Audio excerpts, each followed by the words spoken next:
All right, Like cool. turn it off. No, like just put it on airplane mode or whatever, so Okay. that you don't get calls and I stuff got like that. I got my Your notes and stuff. notes and stuff on Okay, muted. just talking to the mic. So let me get airplane mode on. All right, listen up. Hey everyone, thanks for joining. We have my two former roommates and best friends, Cassidy and Lee, joining us. Shout out to my little brother, Randon, producing all this for me. Um, I wanted to do a cold start. I want to introduce myself to everyone. Welcome on out. I'm Parker, DJ Zerocool. I've been around the industry for a number of years, DJing, bartending, bouncing, doing a little bit of everything. And I'm bringing friends on, telling some old stories, talking about what's going on. Um, Big thing that's been going on lately, or that just happened yesterday, the Conor McGregor fight. We're going to address that. How my authority on that? I've done mixed martial arts for a couple of years now. I know a little bit. There are a lot of people out there that know a lot more than me. I'm just going to give my own perspective.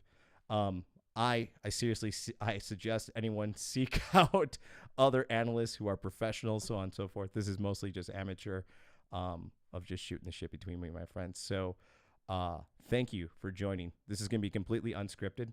Like I said, there's a couple things that's going on that I thought we could talk about, but we're basically just going to hit the ground running and take it all from there. So, thank you for joining, and thank you to you two for kicking off this podcast with me. Oh, Like thanks for having us. yeah, like I said, I talked to you guys via text message, and it said, big thing. Watch the fights, watch the Packer game. We'll talk about those two things. We're going to tell some old stories, and we'll take it from there. I think we witnessed a historic moment in MMA last night. Dustin Poirier putting down Conor McGregor in the second round via TKO, looking unbelievable.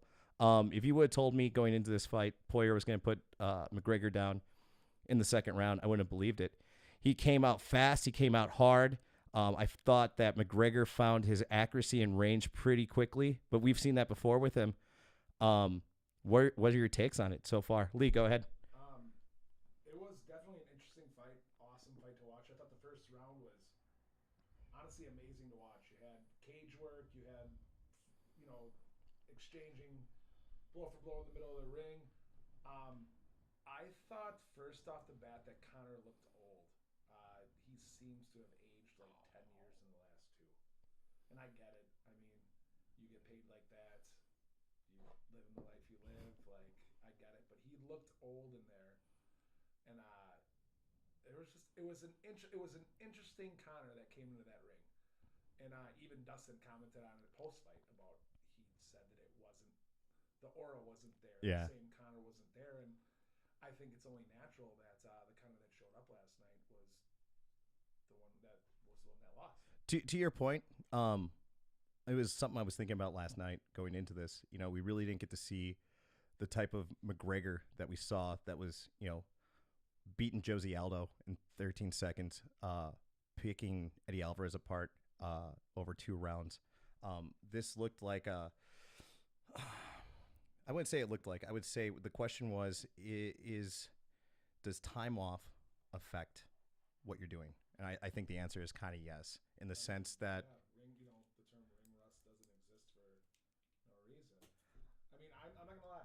When we were talking yesterday before the fights, I said like, how do you go against McGregor? Like, look, I don't like him. I don't want him to win, but how do you go against him? And Cassidy, I know you picked Poirier for the win, didn't you? Yep, sure did. oh, here, pull the mic a little bit closer to your face. There you go, brother. You want me to like eat it? Yeah, no, you don't want to eat it, but I yeah, mean, there was no, Connor came out. He wasn't dancing. He was flat-footed. Um, it was interesting when Poirier first started out. When he really got control was when he had Connor in the cage, and I was like, here we go again.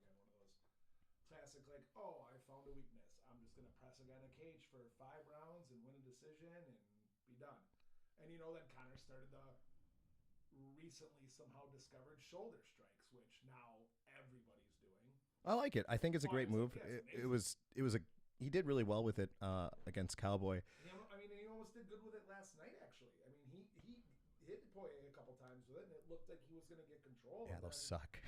but I mean, you got to remember too is the first round ended, and you could tell Poirier was happy that he made it past the first round. that he beat the Mystic Mac prediction. You know, I think Oh yeah, every the fighter, 50 seconds. no matter how much confidence they have in themselves, I think every fighter when Mystic Mac makes his prediction, I think every fighter gets it in the head like, oh shit, like I just got to get past that round that Connor said, and like I win that. Like he can't control me on that.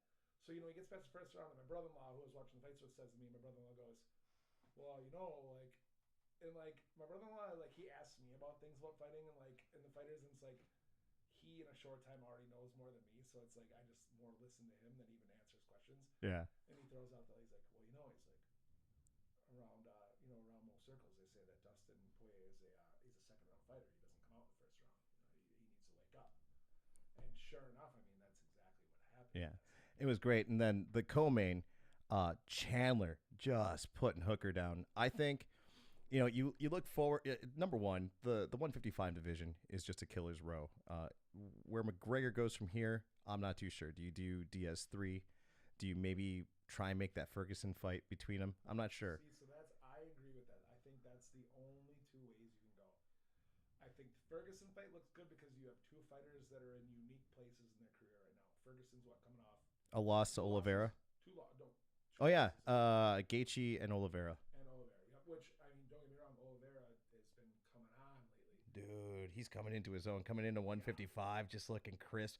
Number two, that armbar they put on Ferguson, like it was one of those that like I don't wince a lot at fights, but I was like, oh, that arm is tore up. It was completely, but like you put the armbar into the armpit and you're just arching back. That like it was bending the wrong way at about 35 degrees, and I was just like, oh, I was like, that arm is effed, bro. Like Oliveira, he would kill McGregor right now. Yeah. But here's the thing: UFC has a Brandon in McGregor, and I think it's a good investment for them to whoever's doing the matchmaking on that. Well, here's my question to you: does McGregor stay viable and relevant if he's not fighting for, say, number one contender or for a belt? So, like, let's say he takes the Diaz 3 fight, or he takes the Tony Ferguson fight. Does McGregor's popularity, does his intensity, does everything about McGregor, who Conor McGregor is, does that stay up with him taking, say, a fight with Tony Ferguson or a fight with Nate Diaz? If it's a main event, yeah, I would say. And the thing is, with them, this was a good point. This is the first UFC I can recall in my memory that there wasn't a title on the line, and this was the main event. There wasn't a main event title. I didn't even realize that. Yeah, there was no title at all. So it was McGregor and Poirier carrying that card. You want to do this again? McGregor said he wanted to fight 3 more times this year, probably one in each quarter. Quarter 2, whoever you make that, whether it's Diaz or whether it's Ferguson, I would definitely say doing that quarter. What was I saying? You would do this quarter 2 and have them headline it. Serious about that? You think he really wants to fight 4 times this year? Yeah. Didn't he say more? Did he say 4? He said he wanted to fight. I mean, he said the same thing last year, but I mean, he butted heads with the UFC for whatever reason. I have no idea what was going on, but I would definitely say that if he wants to fight 4 times in this year, who's going to stop him? I'm not knocking the guy. Like, the guy is unreal, but when you're sitting on a yacht or wherever, or you're driving in a Phantom, or you have another kid coming on the way, whatever it may be, what is your motivation to fight in the UFC 4 times? To go get hurt? Because, I mean, he's at the age now, here's the thing. Win or lose, he is at that age and at that level now where he's taking the time off, the ring rest, whatever, where his next few fights, he's going to get hurt. It's He doesn't care. I mean, honestly, it's just. Do you think he really wants to fight, though? Why not, dude? Do you think he needs the money? He doesn't need. Dude, he's sitting on $1 billion. Do me a favor, pull your mic a little bit closer. I just found out. I think I need to get some more cloud lifters for these other 2 mics. I thought they were powered, but apparently not. Connor's going to do whatever Connor wants to do. At the end of the day, Do you guys want to see him fight 3 more times this year? I think it's good for the casual fan. As far as like the hardcores go, do I need to see it? Last year was perfectly fine without me seeing him fight outside of fighting Cowboy. From someone who hosts these fights, yeah, I want to see it because that brings everybody out. I think it's good for the sport that he fights. I think one of the good things I heard last night was after the press conference that he didn't talk about Manny Pacquiao at all. I know it was kind of floating out in the ether. I think Pacquiao, even though he's 43, destroy. This Oh, isn't Mayweather. He would 100%. he would crush him. 100%. This isn't a defensive fighter. This is someone who is just a knockout king, and will literally probably punch McGregor into retirement. You get hit by that dude. He's a small dude, but you get hit by him, you're like, oh, that's a real hurt. I was thinking today on the way here, I was thinking about the Mayweather McGregor fight in proportion to this fight last night. And I was thinking the it was the best thing for Conor McGregor as the person to fight Mayweather, but it was the worst thing for Conor McGregor to fight him as a fighter or to box him as a fighter. Like it helped as a person, it made him rich, it made him money, it made him like it set him up to do a lot of things in life. But as a fighter, it literally and I'm not knocking him again. Like I said, like I would never knock this guy, but as a fighter, it essentially kind of derailed his UFC fighting career. To a point. I mean, here's the thing. You think about guys who took time off. I would think off the top of my head, GSP took time off. What was it, like 3 or 4 years before he fought Bisping? Went up a weight class. That many years? Was it that many? Yeah. Years? Don't. Hey, by the way, if you're listening at home, don't quote me on any of this. I'm pulling these numbers out of my ass right now. I want to say it's 3 or 4 years, because he fought Johnny Hendricks. He fought what? Johnny Hendricks in 2014 or 2015? I would tell you to pull this up, but I forgot to give you your laptop, Brandon. I would say, we yeah. have to make Brandon like not only the producer, but like the stats guy that you go to. Like, Yeah. Like, Yeah, can you just be like the on cue, like just have Sherdog up open in Mozilla at all times? Brandon, you know those guys eventually always get their own show, so it's not a bad thing. We gotta get him his own mic too. I'll add that to the list of shit I gotta get. I gotta get more mic. I gotta get cloud lifters, and another microphone for Randon so he can chime in and be like, "You guys are idiots." So I gotta bring this up real quick. Did you guys watch any of the post interviewing of Dustin Poirier last night? No. He talked about something that it's weird because I feel like it's come up a lot lately within the last year in UFC. Is that when a fighter talks about how they just admit that they didn't want to be there. Dustin Poirier said post-fight interview that he didn't want to be there last night. He didn't want to fight. He wanted nothing to do with it when he got into that octagon or before. I mean, everything leading up to it, he did not want to fight. He said that post-interview. And the Dustin Poirier that didn't want to fight came in last night And still wrecked McGregor. Yep. I've had days like that competing where you just wake up on the wrong side of the bed and you're like, I don't want to do this today. Like today, you wake up and you're like, today sucks. And I do not want to go out here and put on a performance. I don't even want to go. I want to stay in bed. So for him to go out and do that, I think that just speaks volumes for how intense and how much that dude wants it. Yeah, that dude, he's been on a tear since he's lost to Khabib. And that was his only loss. And I think No, I think Michael Johnson. I want to say he went 10-2. Again, Randon, we got to get you a laptop so you can pull these stats up. But he's only lost one fight in 4 years, if I'm not mistaken. I thought he lost to Michael Johnson. I'm not sure about it. Yeah, I would have to look it up. I don't want to pull my phone out. It's one thing I was trying to avoid on this. I want to say he went 10-2, and it's been it's an amazing run. Off the top of my head, he beat Holloway twice. Once at 45, once at 55. That in itself's amazing. He broke his streak too. That was he walked into that fight. He went up a weight class. He was, I think, on an 11-fight win streak, and then Poirier stopped him. Obviously he fought Pettis. That was a bloody fight. I'm trying to think of who else he fought. He fought Eddie Alvarez. I remember him. I thought he knocked out Alvarez too, but Poirier went on a run. I mean, outside of, I want to say, Johnson and Khabib, and he just went through a murderer's row between 45 and 55. I think the next thing that they do for the UFC is, I think you make that Chandler Poirier fight. Chandler just came out and dude, Hooker's tough. And number one, dropped him and knocked him out. And there was like 4 or 5 shots after the fact that was like, ooh, jump in there. I think it was Herb Dean. I was like, jump in there, bro. Spotlight got Hooker. I think he was scared. He's fought in big fights before. The spotlight as a co-main event, you're saying? Just that spotlight? And a dude that comes from somewhere else and who reigned terror somewhere else and just was like, if I fuck this up. Okay, so with that being said, let me ask you this. Who is the last fighter? I was trying to think of this last night. Who is the last fighter that you remember that did what Chandler did last night? That came in from another organization, from another spot, in well, I mean, I don't think one is co-main. I can't remember the last time one co-main evented. But when's the last time someone came from a different company and did what Chandler did last I night? got an On the answer. top of my head, I can't. Okay, good because I can't remember. I was gonna say, yeah, Cyborg's a great one. I was gonna say, Yeah, if the organization counts, Brock Lesnar. yeah, He came in from the WWE, and he was the main event against. I think he did one fight overseas in like in Japan or something like that, and then he came over to the UFC. I think that was his shit test was over in Japan, and then he came over to the UFC, okay, and then fought Mir. But that was his first fight was a loss. So No, his first fight was in Japan. No, but I'm saying.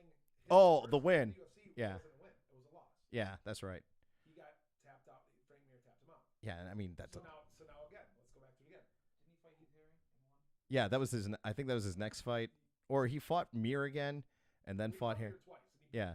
He whooped Mir's ass the second time. Was it Mir like in that motorcycle accident, and then like he had to vacate the title, and I think Keith Haring. He was gone for like 5 years. Yeah, something like that. That long. Yeah. He broke his feet. Yeah, dude, he It's almost amazing died from how that long shit a guy too. can be gone for in the UFC. I looked up like Nick Diaz. Like Nick Diaz hasn't fought since like 2016. Oh, when he fought Silva. And it's amazing to think that these guys can be gone. Like how fast time goes. There are guys that you remember fighting that you watch fight, and they like I said, Nick Diaz hasn't fought since 2016. Probably never fight again. But Well, yeah, he got suspended by USADA. They threw like a 5-year ban at him for testing positive for weed. How many years has he? I think he's been cleared for a year or two. I think 2. And now with no marijuana testing, now why wouldn't he come back? Yeah, I think that's a smart move on USADA. Let those dudes, let them You have to. It's not in it. let them take some bong rips. But seriously, though, did we come up with anyone that since I was gonna say Cyborg. last night? Oh, you know what? Askren. He came in and then he bulldog choked Robbie Lawler. Came in from ONE AFC. I don't know why that wasn't my first. I don't know why that was on the top of my head. That is true. And you're right. The hype was there. Okay. Yep. So Askren definitely, and that was recently. So I mean, that's there. I didn't, like I said, like I didn't know. Again, Cassidy picked Chandler yesterday, and we were on our thread. We were talking. I'm like, there's no way Chandler. Like, are you kidding me? You're picking Chandler? Dude, he's like your height. I didn't know his pedigree. Yeah, but he's a manimal. Chandler obviously comes in, does what he does to Hooker. We all had a feeling he was going to do what he did post fight. He did the call out. Yeah. It was awesome. Clearly, he has some polishing to do on his mic work, but it was actually pretty decent. Dude, he cut a WWE promo, dude. He was just like, Khabib, you want to go 30-0? You got to get through me. I was like, dude, that's almost Chael Sonnen-esque. It was good, but I don't think. If you want to get up off your ass, eat your wheat, say your prayers. Now bringing it back full circle where we started, do you really feel that the UFC is going to give Chandler a big name? Just based off his performance last night against Hooker and who he is, do you think they'll give him a big fight next? Well, here's the thing. So he's going to skip everybody else. I mean, don't get me wrong. I looked at that division last night. Like, half that division is dead weight. It's weak. Like, and I'm, again, not knocking the fighters, but, like, it's weak. Like, your top 6, 8 fighters in there are the ones that are doing things. Everyone else below all the way to 15, it's pretty weak. Mm-hmm. So you're going to literally move Chandler up right away and let him fight a big fight? Hell yeah. Hell yeah, That's dude. not the UFC way, it doesn't feel like. It seems like they always make guys wait. I would say this, to put an exclamation point on it, you do Poirier Chandler, winner of that fights Oliveira. And I think that's So what you do. Wait, you would let Chandler fight Poirier before you'd let him fight McGregor, or before you'd have McGregor fight? Here, I'll take this back to 2 years ago when him and I saw Edson Barbosa versus Dan Hooker. Dude, Hooker does not go down. Don't mistake the name at all. That Hooker does not go down whatsoever. Dude, he ate. What happened to him last night? Oh, yeah, he got put down. Here's the thing, dude. He doesn't go down. That's a guy with an iron chin that typically, like, he's that fucking crazy white boy ain't got no fucking quit in him. What happened to him last night? Got put down, which never fucking happens. So here's what I'm saying. Here's what I'm saying. Chandler beats Hooker. So you either want to do Oliveira versus Hooker, or do you want to leave a vacated title open? Well, you can't. So you either go Chandler, Oliveira, which I don't think makes any sense. I would do Poirier, Chandler, or I would do Poirier, Oliveira. I mean, if the UFC had any balls, they'd just do a Grand Prix for that title, which would be pretty sweet, but they never will. Nah. Okay, don't you think Gaethje Poirier is the correct fight for the title? Don't, I'm going to be honest with you. I don't want to see that fight. Like I mean, I shouldn't say They that. fought already. I do, but I don't. So I think that makes sense for the title, but unfortunately, I don't think it's a draw, or I don't think there's a real need for people to see that fight. No, I think the only thing that really interests me is, I mean, from a fan's perspective, I want to see Ferguson Connor. I want to see Chandler and Poirier. You know what? I would say maybe Gaethje Oliveira, and then I mean that's the thing. I agree with that. That would Gaethje Oliveira would be a good fight. I mean that top echelon of that division is just a killer's row. I mean, you can put any of those guys. No, that's what the good thing. That's the good thing. All right, Gillespie, right? Gillespie's coming up. Yeah, Gillespie's due for a fight. Mark my words, that dude will be champion one day. Mark my words. I've said it for the last 2 years. I mean, yeah, he got fucking smoked by what's his face, Ferguson. yeah, we really need to we need to have like laptops open for this. Well, how about this? Think this. But he's still 13. I think that's his only loss. His I only think loss. I think Gillespie's 13-1 if I'm not mistaken. Yeah, correct. Yeah. I think it's gonna be Gaethje, Poirier. But how about this for money ranch? You got a dude who walked up to the UFC and took out number 6 Hooker. What do you do for? You give him a gatekeeper, a dude that if you beat this guy, you're gonna fight anybody at the top 4, 3. So who would you consider the gatekeeper in that weight division right now? Chandler, Cowboy. How about that fight? Chandler kills him. All right, Randon just told me he can't hear either one of you guys coming up. Give me a hot second here. We're gonna adjust this for you guys. The two of you that have maybe tuned in. Nobody heard us the whole time. No, I think if they turn their shit way up, Randon, you can chime in, dude. We're breaking our fourth wall here, but yeah, I think you're coming through. Yeah, you're coming Through, but like I'm way louder than you guys because I have a cloud lifter. Did you turn the phantom power on for? Phantom power is on. I don't know. Yeah. So you should have your phone on to see comments of people in here. Oh, dude, I don't care what people say. No, I'm saying like see if they can hear us. Oh yeah, I probably could check my phone. Where the hell did I put my phone? I took my watch off because it was blowing up. Oh, Grant texted me. Yeah, me too. Same. Oh, can't hear Lee. All right. Oh man. No, it's all good. Here's the thing, dude. We have. Wait, did we record this too? No. Okay, well, I can download it from YouTube. It's fine. I can adjust the audio after the fact. Sounds good. No, it's all good. I mean, here's the thing. This is just a test, man. Like I said, this was me hitting the ground running, testing everything out before I ever take this real seriously. Worst comes to worst, we can just drink. So, here, give me 2 seconds. For those of you hanging out at home, run to the bathroom, grab another beer, hang out for a second. We're gonna see if we can adjust this at all. Randon.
Is there no way?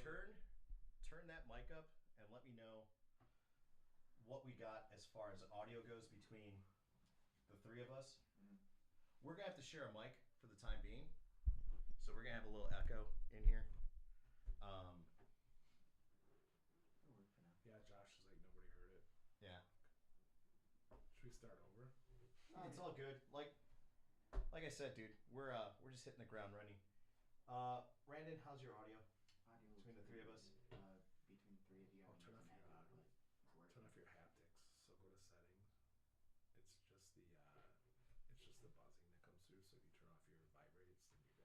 All right, we're gonna. Brandon, you want to unmute us? Yeah, you're good. All right. So here's what's going on. Apparently, I need to get a cloud lifter for the other two microphones. So I'll order that after the show. So in the time being, we're just gonna share a microphone. We can pop these up and shit like that. So All right. so Should I turn these off? Should I turn this off or no? no, don't even worry about it. Just kick them up. It's all All right, good. cool. So So I don't know. Can people comment to us if they can hear us? Can you Well, guys see us now? Josh, can you text me and say yours? Brandon has a the chat box open. This one's for Twitch. Oh, here we go. Oh yeah, I was gonna say there should be a multi-stream one. Yep, got the multi-stream. Hey, everyone who's actually listening or tuned in, thanks for being patient. Like I said, this is unscripted. We're trying to do this for the first time and just try and get everything up and running. So I didn't know that I was going to need cloud lifters for these mics. We do have a better text. Josh said better, so he can hear us now. Okay, so. cool. Well, hey, Josh, hope you're doing well, brother. Up in Rhinelander, is it Rhinelander? Park Falls. Park close, Falls, no. close to Rhinelander. Close Yeah. to Rhinelander. If you're tuned in, thank you.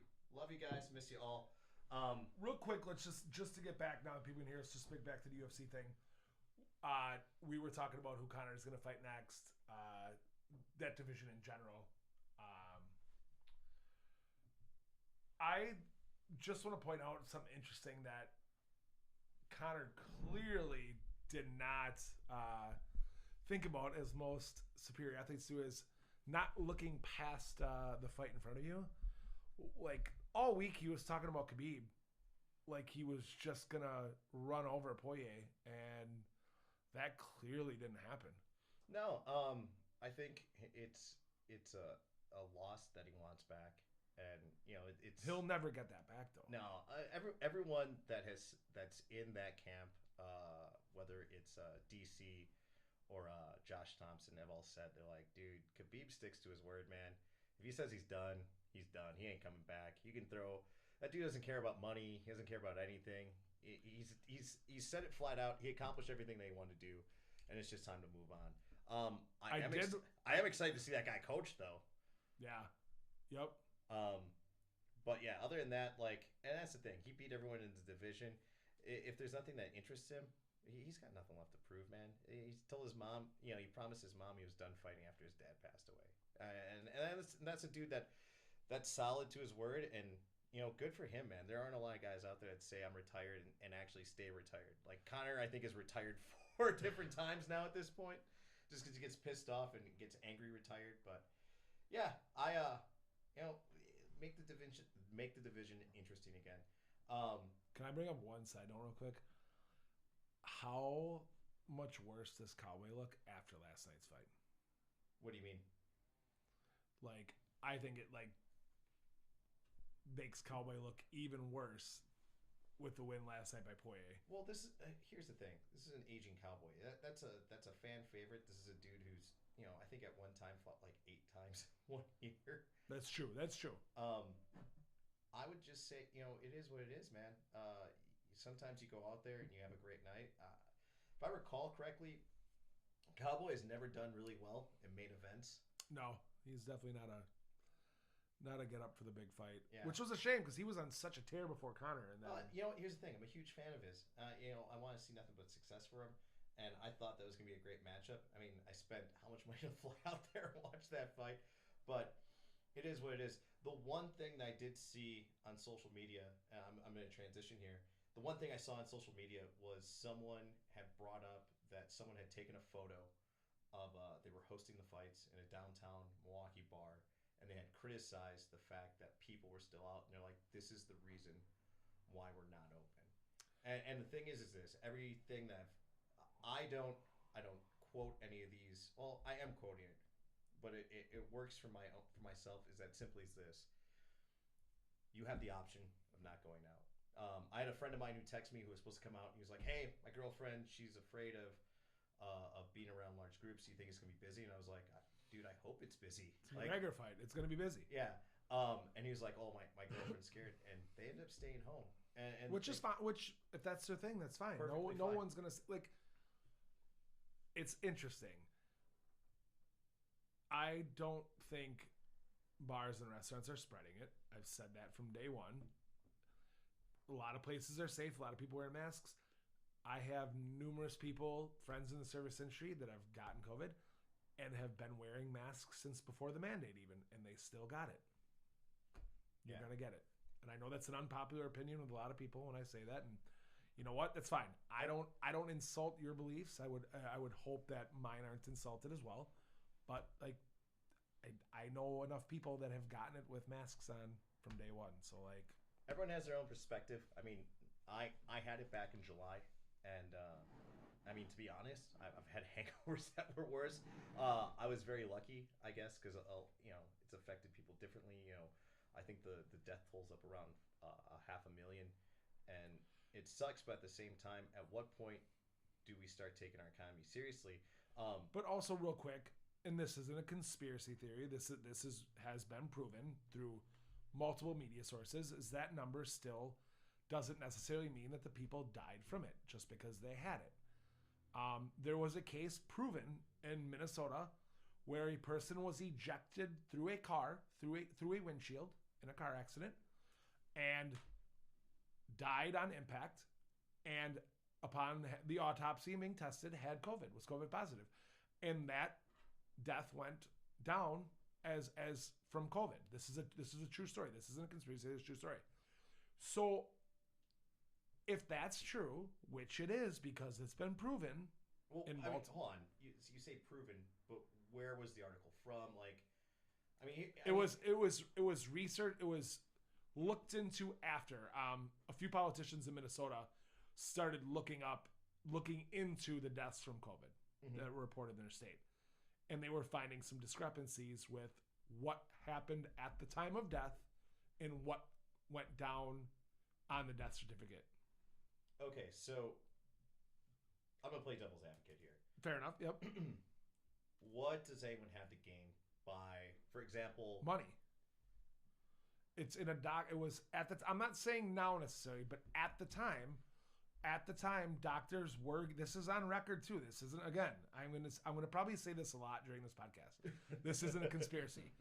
It is a proven fact that doctors were getting paid for COVID deaths. It is a fact. You can look this up. It's not just all right, but right wing media. It's. You are a former journalist major. You know that you have to source your material for Absolutely. This. So what was your source then that you were using? I mean, what was the article? Is there a quote from a doctor? Like, what are your sources from that? Like, was it a Newsweek article? Was it a New York Times article? It was, or was it just something that came up on the internet? So the article, like bringing up the Minnesota one, the Minnesota one was actually a local Minnesota, I believe, a Minneapolis newspaper, which nowadays I almost tend to believe these local papers more than mainstream media papers. I would. We were just talking. Brandon and I were just talking about this in the car about how local. Again, like I'm not trying to get like political here, but like no, nothing. If you say the death toll is, what did you say? 500,000. It was coming up like around 500,000. Okay, 500,000 people.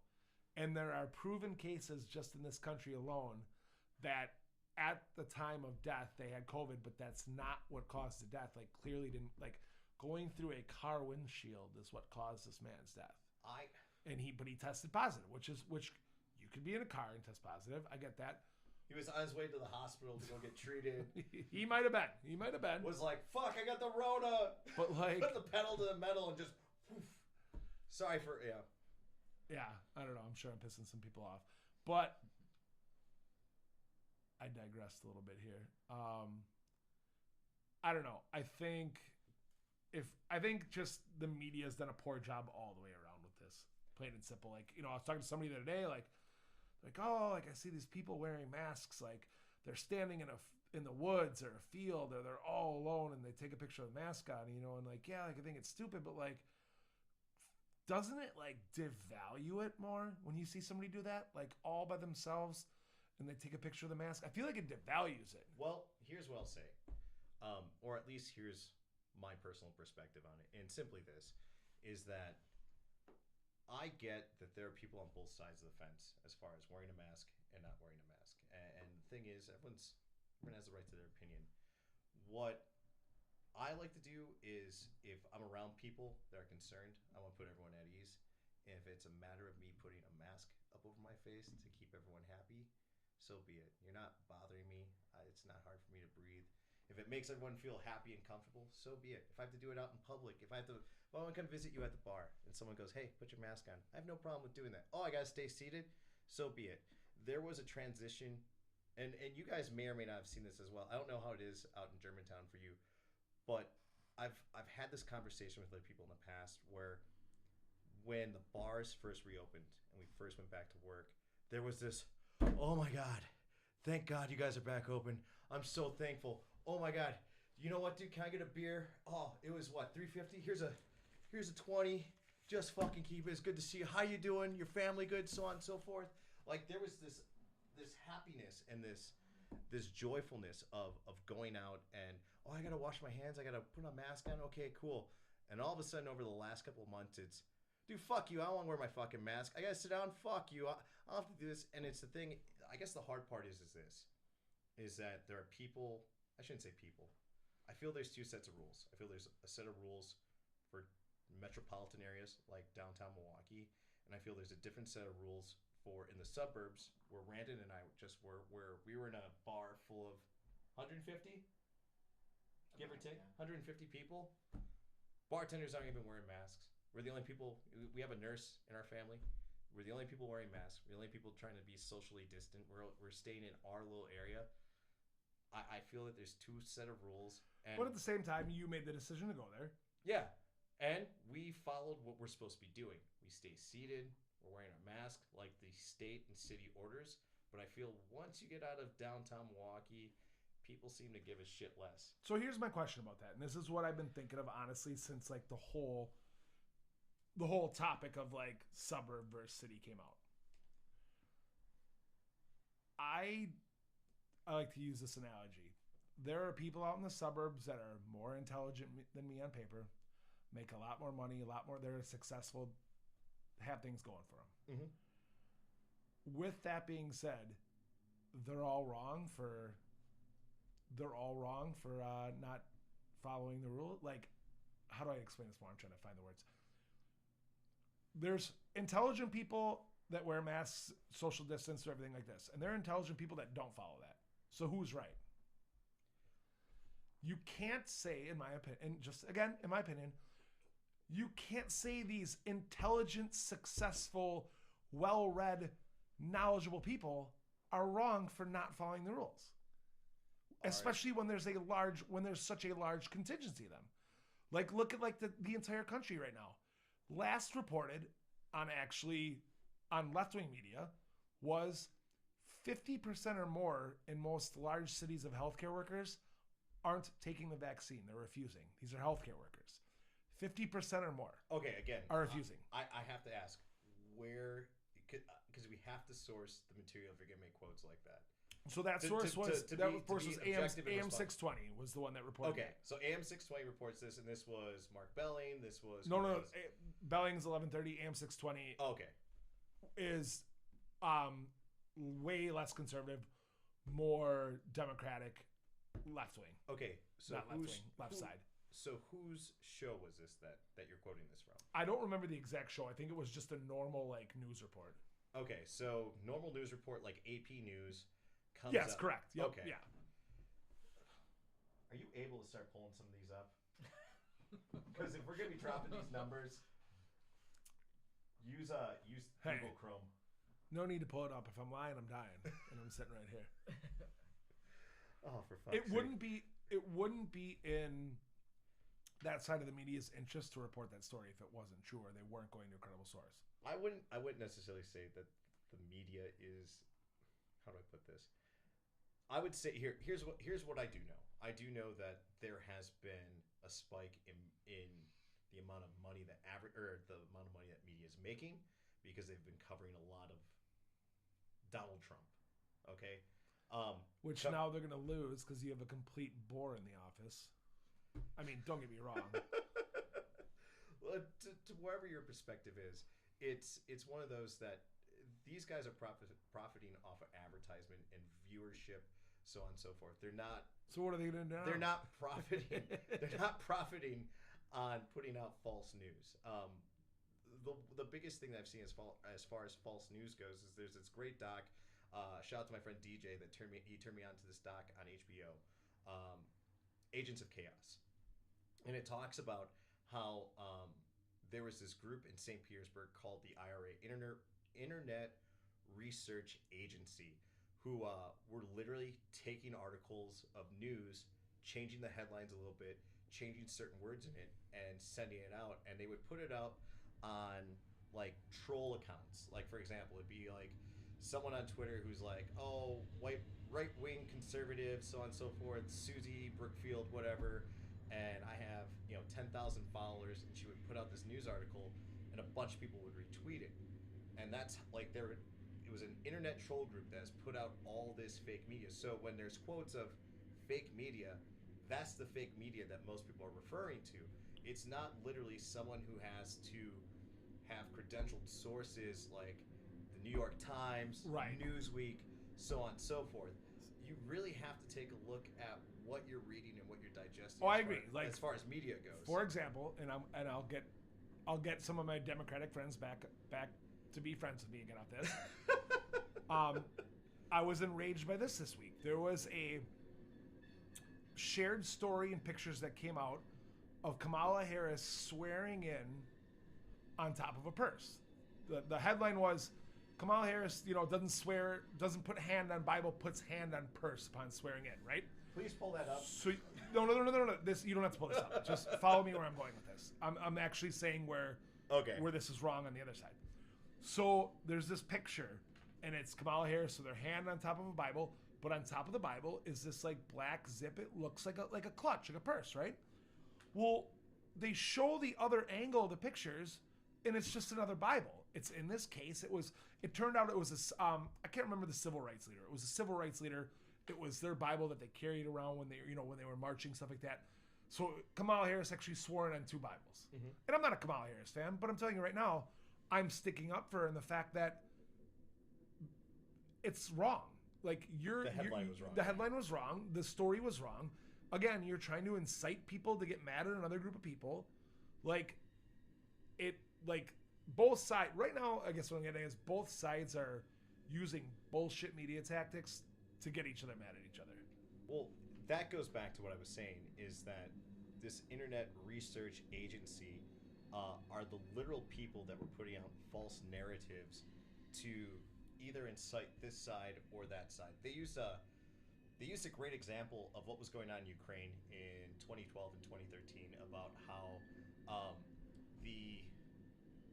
I actually have the pictures in my head.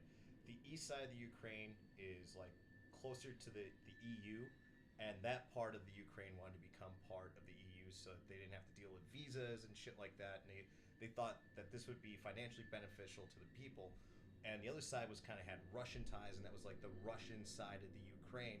And I don't know if you guys remember this at all, but Putin invaded either in 2012 or 2013. He invaded the west side of the Ukraine, and part of what happened after that is that this internet research agency, and I'm kind of paraphrasing this, they started putting out false reports of what was going on to make Putin look good. And the other side of that is that they had all these guys that were journalists that were like, hey, someone had asked one of the journalists to come through and be like, hey, or it was a blogger, excuse me, asked one of these bloggers to come through and talk to all these people about journalism and blogging, so on and so forth. And he goes halfway through the presentation, he goes, I realized they were all kids, and they were asking questions about making comments on articles.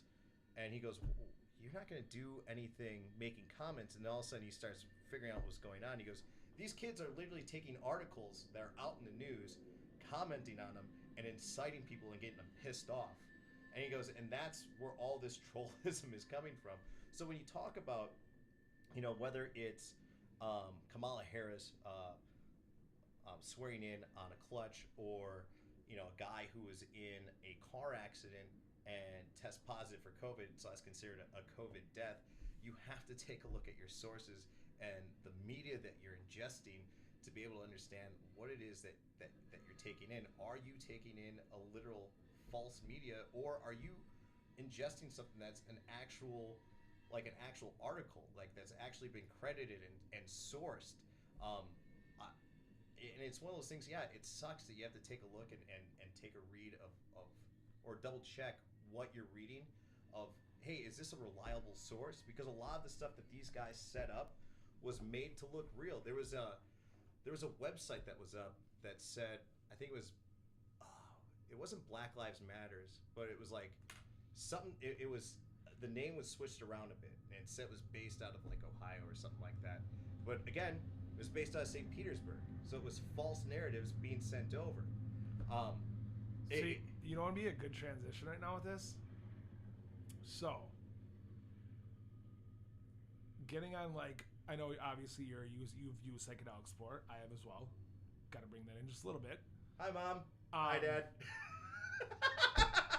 I think what we're heading for, and this has been discussed a lot in like spiritual circles, things of that nature, is that because of the fact that media is so skewed and so messed up right now and everything is like so you don't know what to believe, it literally like is going to come down to a point where it's going to be you can't believe what you hear, you can't believe what you see, you're going to have to go with what you feel.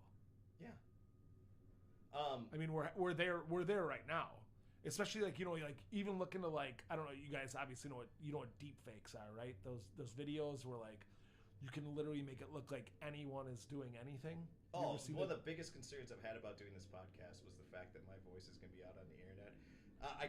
I'll tell you right now, if I fuck up in any way with the government and you hear me calling in a bomb threat somewhere, it's not him. It's not me. I swear to God. Well, like think about this. Like if they've said that, I read an article. And I don't know the source, but it's not political, so it was a real article. Article talked about deepfakes, and that is where Brandon's hands are smoking over there. Real quick, just to get into this. Look up if you want to know what a deepfake is. Look up who is the guy on Saturday Night Live that was in the movie. He's in that show, like not Last Man Standing. He's like a hitman. Are you talking about Corky Romano? No. Good movie, by the way. Newer character. I can't think of his name. He was on a late night show. Oh wow, I sound like an idiot right now. Anyways, deepfake is this guy from Saturday Night Live is sitting on a couch with Fallon. I think it was Jimmy Fallon, and somebody he was doing impersonations of Tom Cruise and Al Pacino. And when he would do the impersonation, they literally made a face. They made Tom Cruise's face go over his and Al Pacino's face go over his, where it looked like Al Pacino and Tom Cruise were sitting on that couch with Fallon. I've done that before to you guys. I sent all that face app shit right, to you but all the time. it's more advanced than that. It's like almost flawless. You can do that with voices now. You can do that with everything. Right, but they said within the next 3 to 4 years, the technology is going to be so advanced that you will not be able to tell reality from... Yeah, it's scary where the direction that technology can go. So with that being said, coming back to what I said, do you feel that it's not going to be what you see, it's not going to be what you hear, you're going to have to believe what you feel? Well, I think it's going to be easier for people to get attacked, whether it's politics, whether it's sports figures, celebrity, wherever the fuck it is. It's just going to be real easy for people to be able to tear them down. Yeah, you're going to have to go with your gut instinct, man. At the same time, like, it sucks. You're going to have to believe, like, you know, there's going to be a video that comes out, and then they're going to have to... Bill Hader, by the way. Bill Hader. Bill Hader is the video, guys. Our good friend Josh, who's fact-checking for us, listening in right now. Brandon, you're getting beat out. Bill Hader. Look up the video on YouTube. Bill Hader deepfake. Just put that in. You can check it out on your own. The TV stand is on its way. We'll have the VGA cable going to the computer where we can start pulling up. Bill Hader deepfake. That'll show you exactly what we're dealing with technology-wise, where things are headed. Dude, I love him on South Park, by the way. Oh, fuck. You know, number one, thank you again. This has been awesome so far. Fuck, this is great just talking everything, but, you know, outside... I mean, this setup's amazing, by the way. Just want to point that out. Like, the train kills me. I've been debating about whether or not I'm going to get, like, one of those soundproof curtains. But all the ones that adds character. All the ones that I've seen are, like, kind of, like, industrial looking. I was like, I like how the brick looks, and I don't really know how... Hey, Brandon, how... Is the train coming in real loud? I'm not hearing it too loud. Maybe. I mean, you know what you do? Eventually, you get sponsors. You just do a train giveaway. Every time a train comes through and someone hears it, you do a fuck giveaway. that. Take a shot. Every time a train That comes too, through, that too. take a shot, smoke a half a number, whatever. But yeah, so far, I mean, it is what it is. I think this is going to be kind of fun. The idea that I kind of have in my head has been like, I mean, obviously I know a bunch of fighters, but I want to bring like Christian Rodriguez on and be like, I've known that dude since he was like 14. Dude's just a fucking killer. I want to bring him on. My Like, sister said an interesting one would be to bring my niece on, who's like 5 years old, and just like talk to a 5-year-old, like an adult, and see what she says for like 20 minutes. Like, I kind of think that'd be kind of cool. she's like, Uncle Parker, I made you another picture. Here you go. They Like- can't hear the train. Oh, they Can't hear can't? the train. All right. Beautiful. Well, then Beautiful. no giveaways. You should have lied and said you heard it because we Yeah. had giveaways. Well, so much for doing shots with everyone later now. No, I'm like, for example, going back to what I was saying, I want to bring some young fighters on. You know, do the come after like a pay per view. What's the next fight? Not Gilbert Burns. Next my phone? fight is not Volkanovski. I didn't want to. Bukowski. What's his name? Blakowski. Blakowicz. Oh, the Polish guy. Adesanya's moving up. That's the next Oh, one, that's isn't right. it? That's Yeah. right. Yep. Yeah. I want to bring some of the younger. You're gonna get fighters on. Adesanya on this podcast? I'm not- That's shit, fucking dude. amazing. Probably do that. How do you think That that's guy'd gonna be go like, for him? what? Fuck out of here. The style bender moving up. No, it's I think that's I don't think that's a good look for him. I That's don't one. think that's a That's good move. March. It's But now, mind you, Marty from Nebraska and Gilbert Burns. okay, that's February. I don't think Oh, Macy Adesanya Barber's on that one. Shout out to Macy Barber. Yeah. coming so- back off Yeah. injury. Yes, absolutely. She's Chris awesome.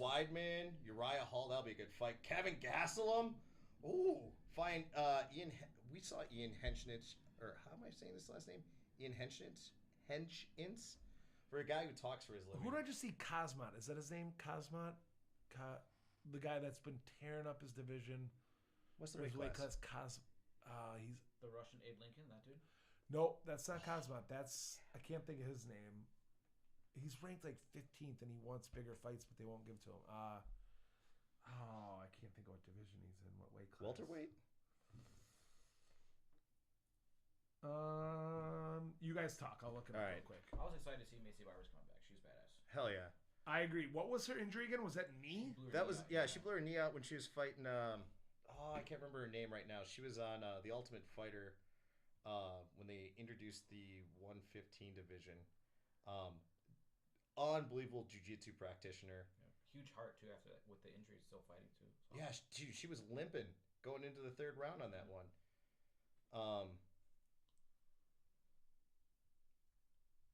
Where is she? Khamzat Chimaev. Khamzat. Khamzat Chimaev. Show me a photo. He's ranked 15th. Let me pull up a picture here.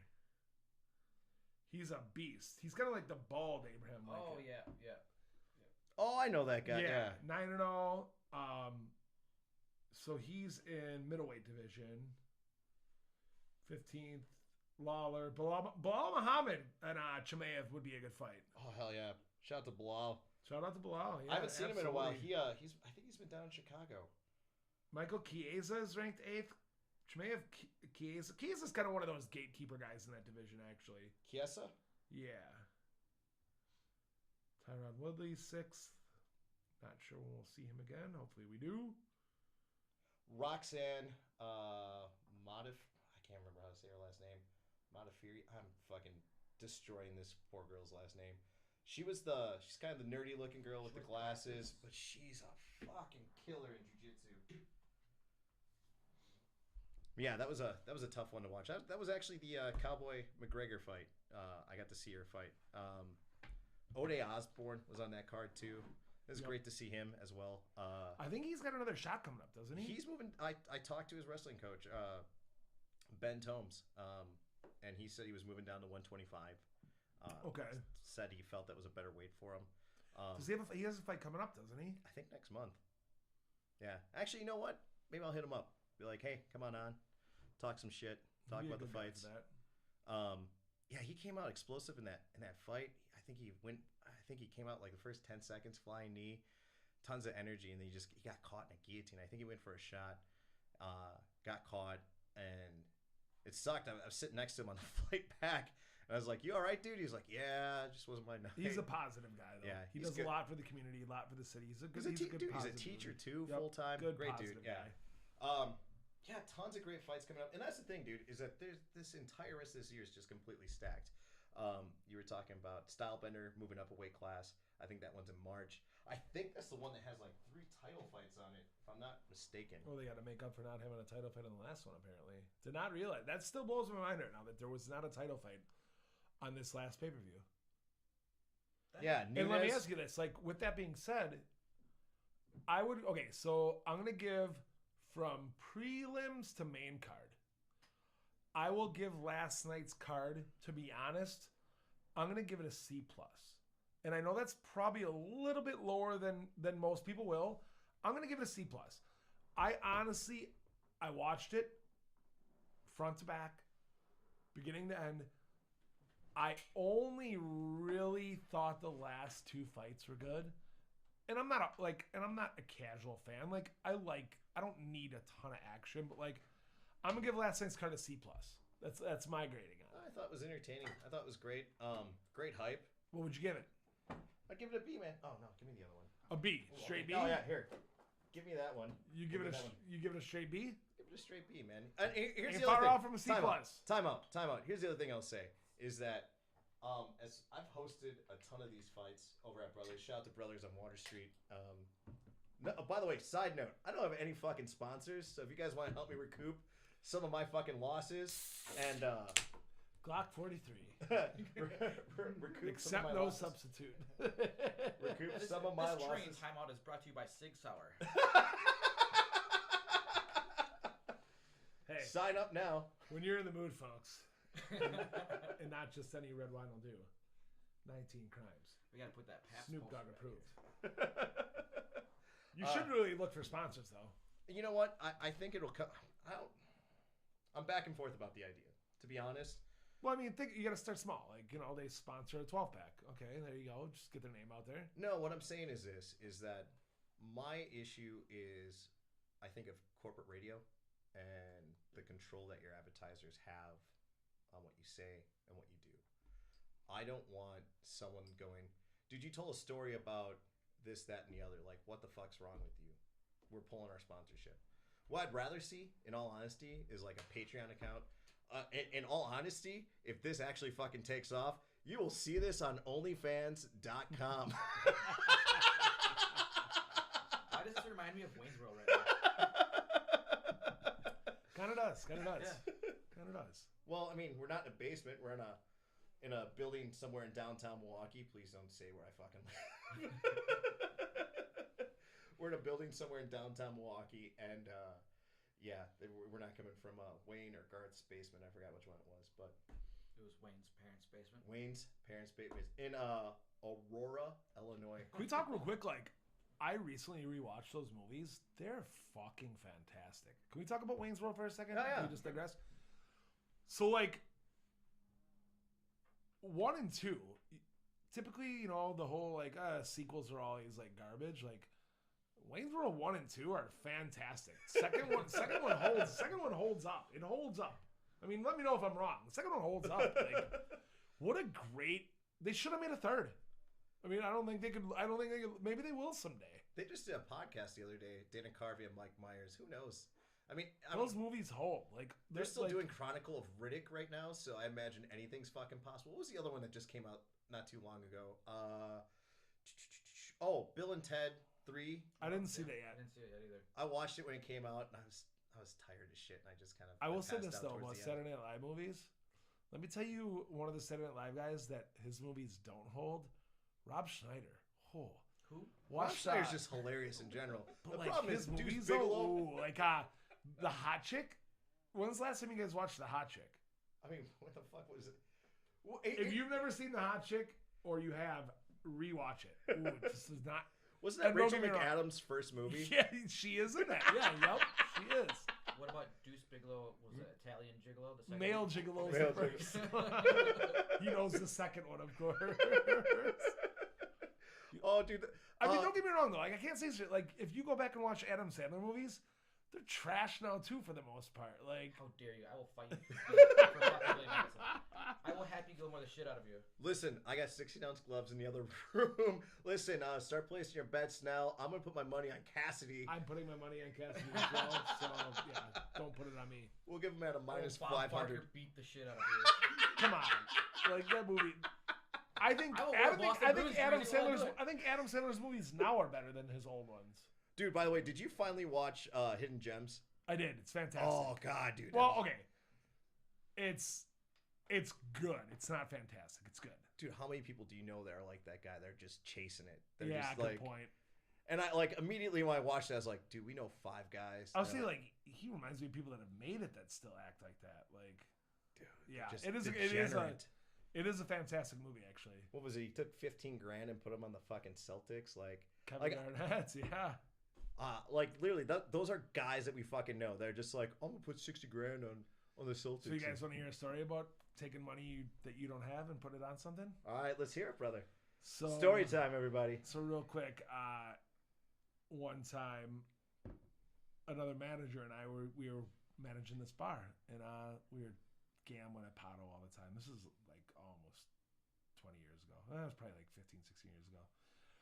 And one night went to Pato and blew our tip money, like 300 apiece down, you know, and we're like, like we can win this back. Let's just go to the bar, get money out of the safe, and bring it back, and we'll win it, and then we'll put the money back in the safe, and it'll be, you know, even or ahead and fine. So we leave Potawatomi, go back to the bar we were working at, take money out of the safe. That clearly wasn't ours. Go back to Pato, we lose that. And we're like, well, fuck, now we got to go back to the safe and get more, because now we got to cover what we stole out of the safe. So we go back to the bar, get more money, go back to Pato, we lose that. I'm like, well, fuck, now we're down this much. Now we got to go back to the safe and hope that we get more money and hope we can win this back. Jesus fucking Christ. So we finally hit. We had about 10 grand out of that safe that we won back and hit and put back, and then I think we may have lost a little of our money and broke even. But so about a year later, there were 2 owners to this bar. One we could tell it happened, one we couldn't. And that probably lets you guys know who I'm talking about. Okay. So we didn't tell the one we couldn't, but we told the one we could, like, hey, Uncle blank. This one time we were all drunk and we took about 10 grand out of the safe to Pato and almost lost it all. And he was like, that's good that my other business partner didn't find out you guys did that. But yeah.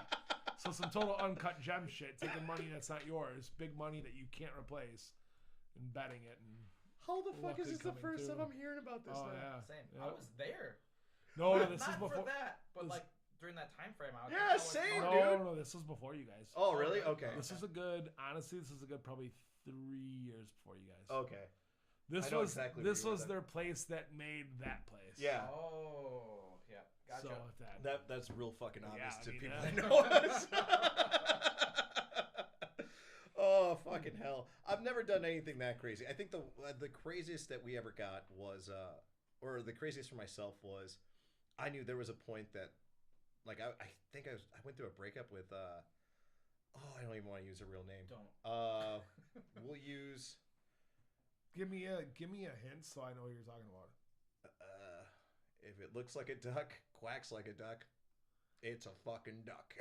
You know, I talked to Doc a couple weeks ago actually. Someone brought her up the other day, and I was just like, she's like, I saw her, and she's like, I was on a flight. I was going, She's doing good though. She's doing good. Like I talked to her, she's doing good. Not the fucking story I heard. This girl Oh was a mess. shit! Wait, are you talking about the duck that killed somebody? Yeah.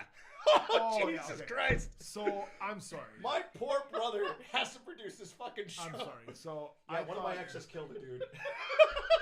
She killed me. All right. I'm sorry. I thought you were talking about somebody else. I was not talking to that duck. I was talking to a different duck. But Yeah, I got a lot of ducks out there. we probably should have said that in the first podcast.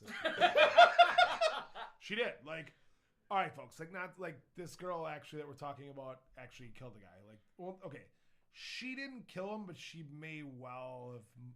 She might have well killed him. Yeah. Like, It was a. well, let's not get into the specifics. Yeah.